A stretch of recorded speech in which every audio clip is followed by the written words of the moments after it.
जय श्री राधे। पूज्य श्री सद्गुरुदेव भगवान के चरणों में प्रणाम। पूज्य श्री प्रेमानंद जी महाराज से साधक ने प्रश्न किया, महाराज जी, ऐसा आशीर्वाद दो जिससे प्रभु की एक झांकी का दर्शन हो जाए। महाराज जी कहते हैं, आप निरंतर भगवान का नाम रटिए, अगर न मिल जाए तो कहना। भाई जी श्री हनुमान प्रसाद जी पोद्दार जी ने कहा है कि मैं अपना प्रथम और अंतिम अनुभव बताता हूँ।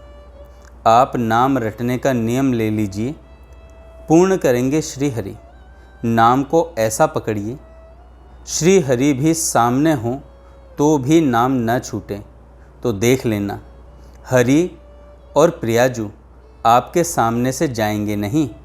आप कहोगे भी कि हम नहीं देखना चाहते, तो जिधर देखोगे उधर ही खड़े दिखाई देंगे। अगर नाम का आश्रय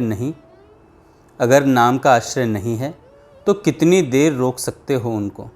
यदि तुम डोरी न पकड़ो तो किसी का आशीर्वाद उस पतंग को कैसे पकड़ सकता है। डोरी पकड़ लो, किसी के आशीर्वाद की ज़रूरत नहीं। पतंग तुम्हारे हाथ में है। नाम है डोरी और प्रभु है पतंग। जिधर चाहो उधर उड़ाओ। सतत जीभ से नाम चले। जैसा महापुरुषों ने रटा है और पाया है, उसी के अनुसार हम बता रहे हैं। फिर साधक ने प्रश्न किया कि महाराज जी, हम वृंदावन वासी हैं, पर हमारी गंगा स्नान की इच्छा हो रही है। क्या हम गंगा जी जा सकते हैं? महाराज जी ने कहा, उपासना में चातक की तरह पूर्ण अनन्यता होनी चाहिए। बने तो हमारी श्री श्यामा श्याम से बने, अन्यथा हमें और किसी की तरफ नहीं झांकना है। कि बने तो रघुवर ते बने, के बिगड़े भरपूर। तुलसी बने जो और ते, ता बनवे में धूर। श्री प्रियाजू के चरणारविंद में क्या नहीं है। श्री गंगा जी जब इस भूतल पर आने लगी तो उन्होंने भागीरथ जी से दो बातें कही। पहली बात कि जब मैं ऊपर से मृत्यु लोक में गिरूंगी तो मुझे रोकने के लिए आधार चाहिए, अन्यथा सीधे पृथ्वी को फोड़कर पाताल में चली जाऊंगी। दूसरी बात, जब मैं पृथ्वी लोक में जाऊंगी तो पापात्मा पुरुष मेरा स्पर्श करेंगे, उससे मैं मलिन हो जाऊंगी। तो मुझे पवित्र करने का उपाय क्या है? अतः हे राजन, यदि इन दो बातों का समाधान तुम ढूंढ लो तो मैं चलने के लिए तैयार हूँ। भागीरथ जी ने महादेव जी को तपस्या करके रिझाया और उनसे प्रार्थना की तो उन्होंने कहा, गंगा के वेग को तो हम रोक लेंगे। गंगा जी प्रभु का चरणोदक हैं। महादेव जी ने जटा खोलकर उन्हें धारण किया।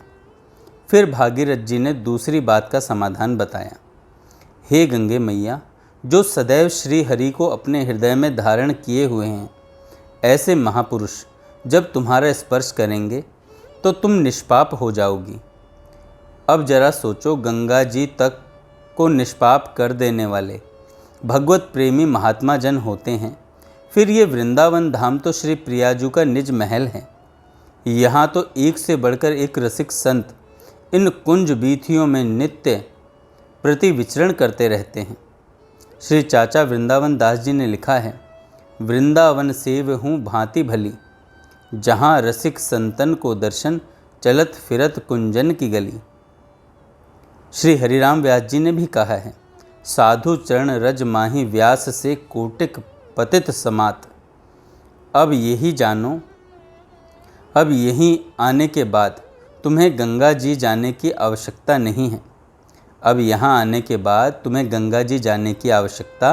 नहीं है। यहाँ के एक रज कण में पवित्रता प्रदान करने की जितनी सामर्थ्य है, उतनी संपूर्ण विश्व के तीर्थों में भी नहीं है। अनंत कोटि ब्रह्मांडों के तीर्थ एक तरफ और वृंदावन का एक रज कण एक तरफ। अरे ये प्यारी जू की चरण रज है। तीर्थों में जाने से पुण्य होता है और वृंदावन की रज श्री कृष्ण को वशीभूत कर लेने वाली है। अनंत शक्ति संपन्न वशीकरण चूर्ण है। श्री लालजू को तत्काल वशीभूत कर दे, ऐसी वशीकरण चूर्ण, क्योंकि श्री लाडली जू के चरणों के स्पर्श से युक्त है। इसलिए वृंदावन रस की उपासना करने वाले सभी अपने श्यामा श्याम के चरणों में अनन्य हो जाओ। सारे तीर्थ, सारे व्रत, सारे नियम संयम सब हमारे प्रिया प्रियतम के चिंतन में ही हैं, ऐसा मानो।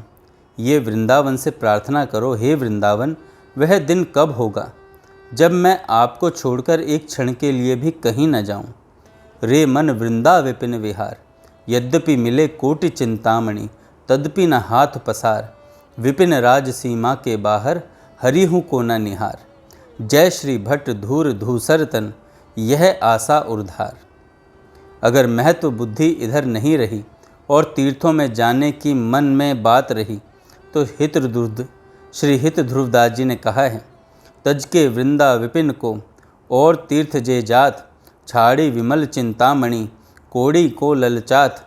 पाई रतन चीन्हो नहीं, दीन्हो करते डारी। यह माया श्री कृष्ण की, मोह्यो सब संसार। वृंदावन में आकर अगर और तीर्थों में जाने की कामना है तो मानो रत्न को छोड़कर कांच बटोरने जा रहे हो। यही माया श्री कृष्ण की है जिसे हम समझ नहीं पा रहे हैं। अरे आप वृंदावन धाम वासी हो, वृंदावन रस के उपासना करने वाले हो, आप वृंदावन का आश्रय लेने वाले हो। जितने भी विश्व ब्रह्मांड में तीर्थ हैं सब तीर्थराज प्रयाग में जाकर के कर देते हैं, क्योंकि वह तीर्थराज हैं और तीर्थराज प्रयाग आकर के यहाँ घुटने टेकते हैं। वृंदावन धाम में तब वह तीर्थराज प्रयाग निष्पाप होते हैं, क्योंकि ये प्रभु का घर अर्थात निज महल है। गर्ग संहिता में ये कथा लिखी है। अरे हम लोगों के बड़े अहोभाग्य हैं। जैसे किसी गरीब आदमी के पास पारसमणि मिल जाए, ऐसे ही अपने लोगों के भाग्य हैं जो अपने लोगों को वृंदावन का सानिध्य, वृंदावन का वास, वृंदावन का नित्य दर्शन, वृंदावन के रसिकों का संग मिला है। लेकिन रत्न मिला है पर हम पहचान नहीं पाए और छोड़ दिया उसे।